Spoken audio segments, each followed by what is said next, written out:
Ilan sa mga murang sasakyan sa Pilipinas ay nanggagaling sa Suzuki, isang Japanese car automaker ang brand na nakilala sa paglalabas ng matitibay, matitipid na klase ng sasakyan at medyo affordable pa. Kaya naman kung naghahanap ka ng isang sulit at practical na klase ng sasakyan sa mas murang presyo, isa sa maire-recommend ko ang mga sasakyan ng galing dito. At ilan nga sa mga mabentang car model ng brand ang kanilang 7-seater family car na Suzuki Ertiga. At bukod pa dyan ay naglabas rin ang brand ng isa sa mga maaasahang utility na may 7 to 8 seating ang capacity na Suzuki APV na pwede ring pangkargo at pang negosyo. Kaya naman kung naghahanap ka ng mas mura pa sa mga modelong ito na may presyo na hindi aabot ng 500,000, ang video na ito ay para sa iyo dahil tatalakayin natin ang mga sasakyan ng Suzuki brand na pwede mong mabili sa mura nitong presyo. Pero bago yun, syempre kung bago ka pa lamang po dito sa aking channel, baka naman kaibigan po mag-click sa subscribe button pati na ang notification bell para naman update lagi sa mga video na gagawin ko pa. Alright, simulan na natin to!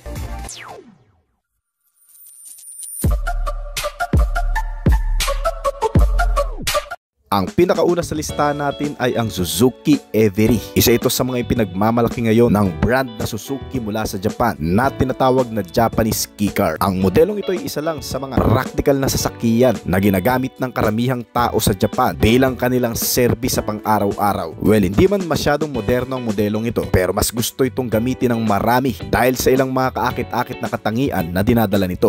Gaya ng pagiging eco-friendly nitong Every wagon, fuel efficient car, multipurpose vehicle pa na kung saan kalimitan ding ginagamit ng ilan sa mga pagkakamping o adventure ride. At ang pinakahuli kung bakit mas gusto ito ng marami, dahil sa tamang sukat nito, madaling hanapan ng parking at mas affordable pa, ay para ka lang din bumili ng isang bagong motorsiklo na may 4 to 5 seating ang capacity, may maluwag na interior na hindi lang sa tao pati sa gamit ay mapapakinabangan pa ng buong pamilya mo. Itong Suzuki Every ay pinapagana ng 658 cubic centimeter na engine displacement nito na tumatakbo sa tamang bilis mula 100 to 120 km per hour. Halos kasing bilis lang din ang mga scooter motorcycle na pwede na sa mga taong budget conscious at hindi masyadong issue ang speed performance. Ang modelong ito ay bagamat may kaliitan ay gumagamit rin ng 2-wheel drive na convertible sa 4-wheel drive tray para sa pagpapabuti ng performance kahit sa mga mild terrain. At karamihan nga sa mga Pilipino, lalo na yung mga sikat na vlogger gaya na Boy First Time at Mayor TV, ito ang kanilang mga ipinagmamalaking partner sa kanilang mga pang-araw-araw na travel na kung susumamuin ay talagang mas malaki na ang pakinabang kumpara sa presyo, dahil kahit papano ang modelong ito na Suzuki Every ay kaya namang libutin ang buong Pilipinas sa tamang bilis nito. Madali na ring hanapan ng mga spare parts niyan dahil sa online nakakabili na. Maliban dyan, marami na ring nagbebenta ng mga spare parts nito sa aftermarket, lalong-lalo na sa mga distributor nito. Ang Suzuki Every ay may 37 na fuel tank capacity at kumukonsumo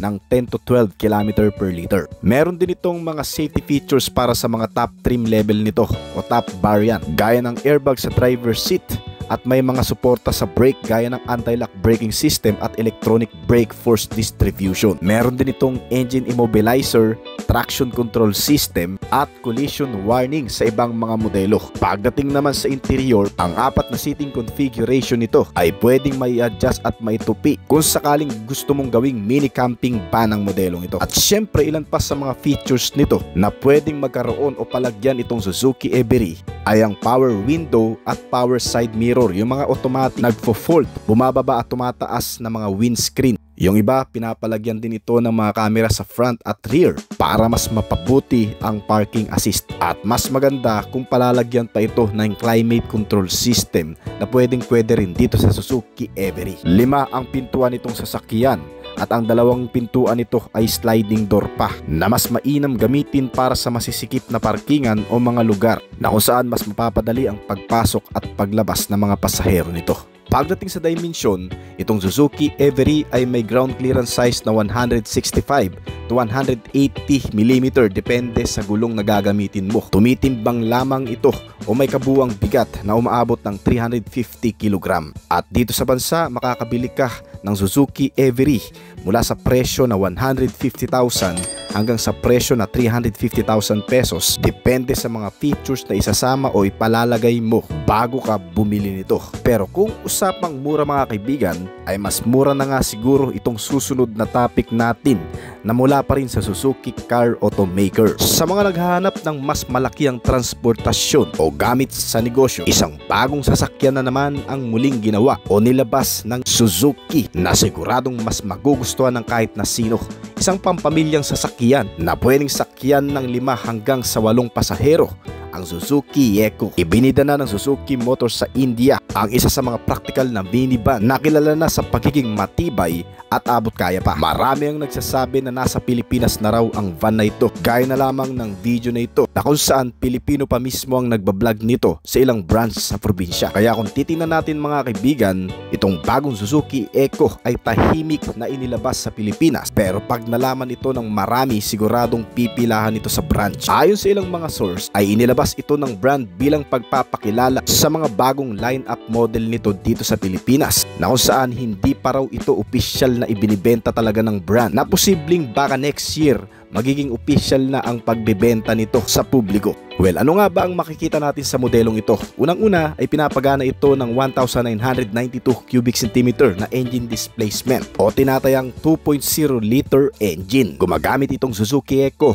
ng rear-wheel drive at 5-speed manual transmission, at mas in-update daw ngayon ang mga safety features nito, gaya ng pagkakaroon daw nito ng 6 na airbags sa interior sa pinaka-top end variant. Mas pinatibay din ang chassis frame at structural body nito na sinamahan ng magagandang klase ng suspension para makapag-absorb at makapag-navigate sa kahit anong kondisyon ng kalsada. Ito man ay malulubak, mga mild terrain, yung mga mahahams na klase. Kahit may kargang mabigat ay hindi basta-bastang masisira. At syempre bukod pa dyan, gaya ng ilang mga van na nakikita natin, ito ay may 5 doors din na parehong naka-sliding door din ang mga pintuan nito sa magkabilaang gilid. Ideal ito para sa mga commercial use, pamilya o simpleng transportasyon. At kung naghahanap ka ng sasakyan na functional, matatag at madaling i-maintain, ang bagong modelong ito ang isa sa mga practical na pagpipilian mo ngayon. Ang disenyo ng Suzuki Echo 2025 model ay hango sa mga standard type van sa Japan na pang commercial use at pang negosyo. Ngunit dahil sa naging in-demand ang pampasahero, ibinibenta na rin ito para sa mga naghahanap ng pampamilyang modelo. Ang kabuuang hugis ng bagong Suzuki Echo ay makanto at minimalist. Halatang idinisenyo ito para sa maximum space efficiency.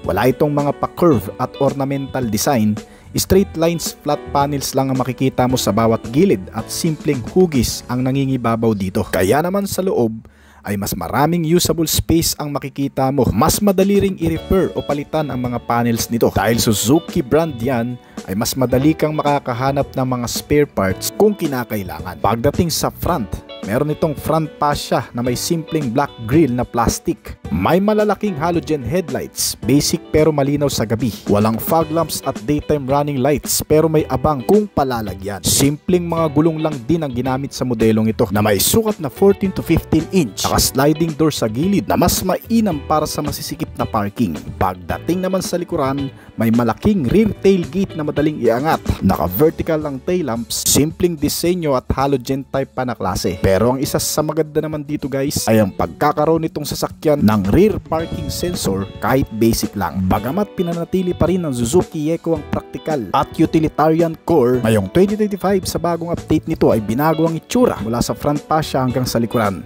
kung saan meron ng mga modern touches tulad ng mas malalaking headlamps, LED daytime running lights, aesthetic character lines, alloy wheels at refresh tail lights. Kaya napaka-ideal talaga ngayon ng bagong modelong ito para sa mga naghahanap ng functional na van na may modernong disenyo sa abot kayang halaga lang. Well, kung pag-uusapan naman natin ang interior na kapasidad nitong bagong Suzuki Echo, ang kabuuang layout ng maluwag na cabin nito ay kayang maglaman ng 5, 6 at hanggang sa 7 pasahero depende sa variant na pipiliin mo.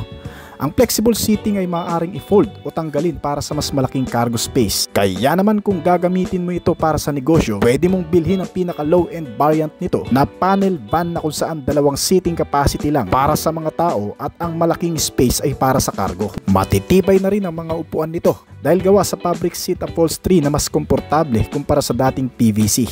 na may mas maayos na cushioning. Disponible na rin ang reclining front seat at captain seat sa second row para sa 6-seater variant na nagbibigay ng dagdag na comfort at mas maluwag na cabin para sa 6 na pasahero. Bukod pa dyan, bagamat napakamura lang ng modelong ito ay nilagyan pa rin ng magandang multimedia setup. Makikita sa harap ang modernong dashboard layout na may durable touch kasama ng mga analog speedometer at maliliit na multi-information display sa gitna para sa real-time fuel efficiency, range at maintenance alerts. Ay optional din na pagpipilian para sa mga naghahanap ng mas accessible na infotainment system dahil meron itong 7-inch touchscreen display na may kasamang wireless connectivity features na Apple CarPlay at Android Auto. Pati na rin ng USB, Bluetooth connectivity, auxiliary input na makikita lang sa mas matataas na variant. Habang nagpapanatili sa komportabling biyahe ay ang pagkakaroon nito ng manual air conditioning sa harap na may kasama pang mga roof-mounted vents para sa likurang upuan. Talagang hindi lamang pangkargo at pangnegosyo itong modelo. Bagay na bagay rin ito sa buong pamilya sa pagkakaroon ng maraming cubby holes, bottle holders, overhead console pati floor level storage para sa mga gamit ng pamilya o negosyo. May 12V at USB charging ports din ito sa harap at likuran na kumukumpleto sa pagiging komportable at convenient nitong modelo. Well, pag-usapan naman natin kung gaano katibay o saan nga ba gawa itong bagong Suzuki Eco 2025 model. Ang karaniwang ginagamit na materyales sa buong body nito ay isang cold rolled steel sheets para sa chassis. Ganon din ang ginagamit sa body, fenders, mga bumper support at lining. Isang uri ng bakal pangunahing ginagamit sa bansang India kung saan ikinakabit din sa mga truck at pangkargo ng mga sasakyan. At makakapal na plastic naman ang ginagamit sa mga interior spare parts nito kung saan nagbibigay ito ng matibay at pangmatagalang gamit para sa Suzuki Eco. Well, kung itatanong nyo rin kung saan bansa nga ba ito nanggaling, itong bagong Suzuki Eco ay gawa sa India, particular sa Gurugram o Gurgaon. Kaya naman sa bansang India na rin nanggagaling ang 70% ng components at mga spare parts nito. Kaya kung bibili ka nito ay mas mabilis ang supply chain at mas mura lang ang presyo ng mga spare parts nito. Ang bagong Suzuki Eco ay gumagamit din ng matitibay na suspensions at chassis para sa magandang cargo at stability. Ang harap nito ay nilagyan ng MacPherson strut independent suspensions na may kasamang 3-link rigid axle sa rear suspensions. Typical itong ginagamit sa mga utilitarian vans na gaya nito na nagbibigay ng balansing pagtakbo kahit sa malulubak at komportabling pakiramdam sa loob kasama ang tibay at tatag nito. Ang Suzuki Eco ay may mataas din na ground clearance size na 160mm at wheelbase size na 2350mm na tumutulong sa sapat na clearance sa lubak at sa kalsadang hindi pantay. Kasama ang maikli lang turning radius nito sa mga U-turn slot na umaabot sa 4.5 meters. Ayon din sa manufacturer, madaling imaneobra itong modelo kahit sa makikipot na lansangan. Tumitimbang ito mula sa 920 hanggang sa 935 kg. At kung pag-uusapan naman ang mga safety at pangkaligtasan na meron nito, nilagyan itong bagong Suzuki Eco ng 6 na airbags na sumusuporta sa lahat ng pasahero. May 3-point seat belts din ito para sa lahat ng upuan. Ang mga front seat belts ay may pre-tensioners at force limiters na nagsisiguro ng mas mabilis at ligtas na restrain at biglaang impact, lalo na sa mga emergency braking. Mayroon din itong seatbelt reminders para sa driver at passenger. Nilagyan din itong minivan ng ABS o anti-lock braking system kasamang EBD o electronic brake force distribution na nagbibigay ng mas control sa pagpreno lalo na sa mas madulas na kalsada at mga biglaang pagpipreno. May kasama pa itong ESC o Electronic Stability Control System na tumutulong maiwasan ang pagka-slide o pag-spin sa mga liko at emergency maneuvers. Meron din itong optional at additional safety features para sa mga top trims level. Ang Hill Hold Assist Control na kung saan ito ay tumutulong na mapigilan ang pag-urong sa pataas na kalsada kapag nakahinto pansamantala ang sasakyan. Ilagyan din ito ng reverse parking sensor, reverse camera at may child safety locks. Mayroon din itong speed alert system at rear luggage retention hooks para masecure ang gamit at maiwasan na maging projectile sa sudden stop. Pinatibay din ang chassis gamit ang high strength steel sa critical areas para sa mas mahusay na crash protection. At ang pinakahuli, ang kabuuang detalye naman ng makina nito. Itong bagong Suzuki Eco ay gumagamit ng 1.2 liter o K12N natural aspirated petrol engine na may 4-cylinder dual overhead cam at may 16 valves sa engine. Eco-friendly rin ito na may E20 fuel standard. Alinsunod sa bagong regulasyon, kaya nitong mag-produce ng maximum output na 80 horsepower sa kada 6,000 RPM at maximum torque na 104 Nm sa kada 3,000 RPM. Ang lakas na yan ay pinapadala sa pamamagitan ng 5-speed manual gearbox nito at rear-wheel drive powertrain. Maabot ang bilis nito ng 145 km/h at may katipiran din pagdating sa fuel economy. Ang fuel tank capacity nito ay 40 liters at gumagamit ng petrol gasoline. Napakatipid na rin kumonsumo nitong minivan na may fuel consumption rate na 19.7 km per liter. Gumagamit rin ito ng multi-point fuel injections sa fuel supply system at may 2 emission norm compliance na tumutugma sa E20 ethanol blend para sa mas mababang carbon footprints. Ang bagong Suzuki Eco 2025 model ay isang praktikal, matipid at maraming gamit na sasakyan na patuloy na nagbibigay halaga sa pagtitipid ng bawat tao. Bagamat simple sa panlabas at technical na aspeto, kapansin-pansin ang mga modernong pag-upgrade na ginawa ni Suzuki upang ito'y maging mas ligtas, mas efficient at mas angkop sa kasalukuyang panahon, lalo na sa maliliit na pamilyang Pilipino at maliliit na negosyante. Kaka-launch lang ng modelong ito sa Pilipinas pero hindi pa opisyal na ibinibenta sa merkado, na may estimated price pa lamang sa ngayon. Pagdating sa mga base model o yung 5-seater at cargo van, ito ay naglalaro sa estimated price mula 350,000 hanggang 355,000 pesos. Pagdating naman sa matataas na variant nito, ito ay umaabot ng 409,640 pesos. Wala pang pinal na anunsyo ang Suzuki Philippines, kaya maaari pang mag-iba ang official na price nito kapag inilaunch na at ibinenta sa merkado. Maaari pa rin magbago ito depende sa mga karagdagang bayarin, import duties at updates sa mga accessories ng mga dealers. Well, kung nagustuhan yung topic natin ngayon, baka pwedeng paklik ng like button at pa-comment na rin ang iyong opinion sa baba pagkatapos ng video na ito. Para sa iba pang detalye, ilalagay ko na rin ang isa pang ban na pwede mo ring pagpili ang bilhin kung sakaling nagpaplano ka pa lamang bumili ng isang maaasahang utility. Isang Isuzu car manufacturer brand sa mga pinagkakatiwalaan ng mga Pilipino pagdating sa sulit at practical na klase ng mga utility. Kabilang sa mga ipinamamalas ng mga sasakyang nagmumula dito ay may kalakasang umarangkada, katipirang kumonsumo at higit sa lahat ay sobrang tibay talaga ng mga nanggagaling na sasakyan dito sa brand na to. Kagaya na lamang ng tatalakayin natin ang Isuzu Travis ay ang entry ng Isuzu Car Philippines sa light commercial vehicle segment dito sa bansa. Isa rin ito sa mga hinahangaan ngayong modelo ng marami, lalo pat napatunayan ng marami ang kahangahangang nagagawa nito sa pagde-deliver, cargo, pampasahero at partner sa negosyo ng ilan nating mga kababayan. At higit sa lahat, meron kang isang bagay na matutuklasan sa modelong ito na hindi mo makikita sa ibang mga brand competitor. Gawa ang Isuzu Travis sa bansang Indonesia at dinala sa Pilipinas para maging kabahagi ng mga mamamayang Pilipino sa pagpapalago ng kanilang mga negosyo. Meron kang makikita sa harapan nito na simpleng pormahan lang. Walang masyadong arte at anumang pinagkakabalahan. Meron itong dalawang malaking ilaw sa harapan na may kasamang signal light indicator, pati na rin ang clearance at parking light nito. Naka-halogen type pa ang headlamp pero maliwanag na rin naman. Isa pa sa nagpapadagdag disenyo at ganda ng harapan nito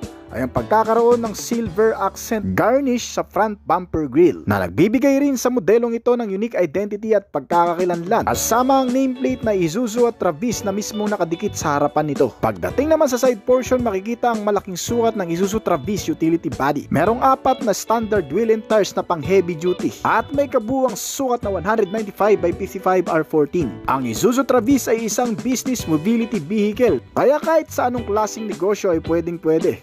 Kargahan mo man ito ng mabibigat ay kakayanin dahil meron itong cargo volume o bigat na kayang dalhin ng hanggang sa 1,600 kg. Bukod pa dyan, ang chassis at suspensions kasama ng brake na ikinabit sa modelong ito ay sobrang matitibay at makakapit, sapagkat yan ay idinisenyo at pinag-aralang maigi ng mismong engineering manufacturer para magdala ng anumang mabibigat na gamit at dumaan sa anumang klase ng kalsada sa loob o labas man ng syudad. Kaya naman ang front suspensions nito ay naka-double wishbone, habang naka-lip spring na may kasamang shock absorber at mga coil spring naman ang rear suspensions nito. Nagbibigay ng magandang laro o bounce sa tuwing maidadaan mo ito sa malulubak o mahahams na kalsada. At ang braking system ay lubhang makakapit para din sa malakas na preno. Once na magamit natin sa mga emergency braking na may mabigat na karga itong sasakyan ay siguradong kakapit din. Naka-ventilated disc type sa front habang naka-drum brake type naman sa rear. At meron din itong dalawang klase ng variant na pagpipilian, ang Isuzu Travis na S at ang Isuzu Travis na L variant. Ang unang makikita sa difference ng dalawang ito ay ang wheelbase size. Ang Isuzu Travis S kasi ay may mas mababang wheelbase size, kaya ang meaning ng S ay short wheelbase, habang ang Isuzu Travis L naman ay may long wheelbase na mas mahaba naman kumpara dito. Pero syempre may difference din yan pagdating sa presyo. Mas mura dyan ang S variant kumpara sa L variant. At pagdating naman sa likurang bahagi, sa mga hindi nga rin pala nakakaalam, ang Isuzu body cabin mga kaibigan ay gawa dito sa Pilipinas lamang. Dinadala itong modelo dito sa bansa mula sa Indonesia na chassis, body at ulo lang. Ayun pa rin ang masusunod kung anong platform ng cabin ang pipiliin mong ipalagay sa likod nito. Well, kung itong nasa video natin, kung ito na nga ang napili mo ay mas maganda rin naman. Dahil pwede siyang pampasahero ng mga tao, lagayan ng mga cargo at kung ano-ano pa man. Pagdating sa likuran, meron itong mga ilaw na katulad sa ilan ng pormahan. Kasama at magkakadikit ang clearance lamp, reverse lamp, signal lamp at ang stop lamp nito. Merong dalawang mahahabang upuan na para sa 16 na pasahero. 8 sa 8 mga kaibigan ang siguradong makakaupo riyan. Meron pang malapad na espasyo sa harapan na pwedeng pagkargahan ng mga gamit. Bukod pa dyan ang maganda sa modelong ito, ang rear cabin space nito ay may sarili na ring aircon system para sa ilan. Kung saan ang Isuzu Travis utility body ay binabahagian din ng matinding lamig ng body na nanggagaling sa mismong main source nito sa harapan na naka-dual aircon system na. Ay yan naman mas komportable hindi lamang ang driver at katabi ng driver kundi pati ang mga pasahero na nasa likuran. Pagdating naman sa harapan, meron itong 3 seating capacity sa driver at 2 katabi ng driver. Makakapal lang upuan pero nakatela lang ang cover. Meron itong dashboard panel na fully cover, plastic gray na medyo may pagka-rubber, kasama ang iba pang mga components na para sa libangan gaya ng mga audio sounds. May connectivity gaya ng USB at auxiliary input, pwedeng pagsaksakan ng anumang USB port o socket upang may connect ang cellphone gadget para pag-chargean. Sama ang FM and AM radio na libangan na rin ng driver sa oras na bumababay sa malalayong biyahe upang hindi basta-bastang antukin at mas mapanatag ang loob habang nagmamaneho. Alright. At bukod pa dyan, sinamahan pa ito ng bottle and cup holder na pwede namang paglagyan ng mga inumin. Kasama ang mga console packet, low box compartment na pwedeng paglagyan ng maliliit na gamit. Pagdating naman sa seating arrangement, pwede ring i-adjust ang seats nito depende sa comfortability. Ang iba pang interior consignment ay mapapakinabangan mo rin, kaya ng sun visor na panangga sa init at pagkasilaw sa haring araw habang nagmamaneho. Sinamahan pa ito ng power steering type na klase ng manubela, kahit papano'y very smooth ang maneuver. Dahil sa naka-hydraulic power na rin ang component ng steering type at naka-rack and pinion, kaya hindi magwiwiggle kahit maidaan mo sa malulubak na kondisyon. At pagdating naman sa makina, ang Isuzu Travis ay pinapagana ng 2.5 liter 4JA1 Blue Power diesel engine. Ito ang subok ng makina ng brand na ipinamana mula pa sa mga ninuno at nilagay ngayon sa isang truck body na gaya nito. Kaya hindi lamang sa hatawan at sa patipiran maging sa patibayan ay siguradong makasusulit ka dito. Kasi sa mga hindi nakakaalam, ang Isuzu manufacturer mga kaibigan ay kilala sa buong mundo ng iba't ibang mga bansa, lalo na kung sa makina ang pag-uusapan, dahil isa sila sa mga pinagkakatiwalaan pagdating sa engine capability mga kaibigan. Bukod pa riyan, ang makina nito ay sinamahan din na naka 4-cylinder with 16 valve at naka dual overhead camshaft. Meron itong fuel supply system na naka CRDI at mayroong emission norm compliance na Euro 4. Kaya hindi na rin maingay at mausok at eco-friendly. Sinamahan pa ito ng isang manual na transmission na may 5-speed variable gear shifting na gumagawa ng maximum output na 77 horsepower sa kada 3,900 revolution per minute, habang ang newton meter ng torque naman nito ay nasa 177 sa kada 1,800 revolution per minute. Kaya naman ang nagagawang bilis nito ay umaabot din ng hanggang sa 160 to 170 km per hour. Meron itong Isuzu Travis na fuel tank capacity na 50 liters at kumukonsumo na rin ng matipid na umaabot ng hanggang sa 14 to 15 km per liter lalo na sa highway. Meron din itong mga safety features na magagamit mo sa bawat biyahe, gaya ng seatbelt, engine check warning na nagpa-pop up sa mismong instrument meter panel at nagpapaalala kung magkakaroon man ng aberya sa loob ng makina at upang mas madala sa pinakamalapit na service center. Sinamahan pa ito ng front impact beams na kung saan nagpapatibay ng mga side at front panel nito sa oras na magkakaroon ng kolisyon o banggaan upang hindi direktang mapuruhan ng mga occupants sa loob nito. Sinamahan din ito ng mga parking sensor na kung saan tumutulong din sa maayos na pagpapark lalo na sa masisikip na parkingan. Susuportahan at aalalayan ka ng sensor na ito para makapag-park ng maayos ng walang nasasagi o nababanggaman. At ang pinakahuli mga kaibigan ay ang kabuuang sukat nito. Meron itong haba na 445 cm at lapad na 169.5 cm. Paitaas ito na 195.5 cm at may wheelbase size na 225.5 cm.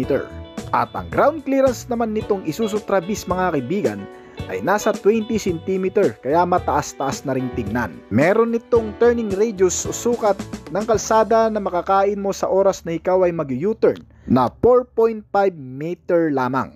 Ang kabuuang bigat nito ay nasa 1,290 kg at kayang bumuhat ng hanggang sa 1,660 kg na bigat. So ibig sabihin mga kaibigan, bagay na bagay ito pang deliver at partner talaga sa negosyo na may iabot kayang presyo na 1,040,000 hanggang sa 1,111,000 pesos mula sa pinakamababa hanggang sa pinakamataas na variant nito. Ang modelong to ay available sa mga Isuzu branch dito sa bansa. Kaya kung nagustuhan mo ang topic natin ngayon ay baka naman pwedeng pa-click ng like button at pa-comment na rin ang opinion sa ibaba ng video na ito.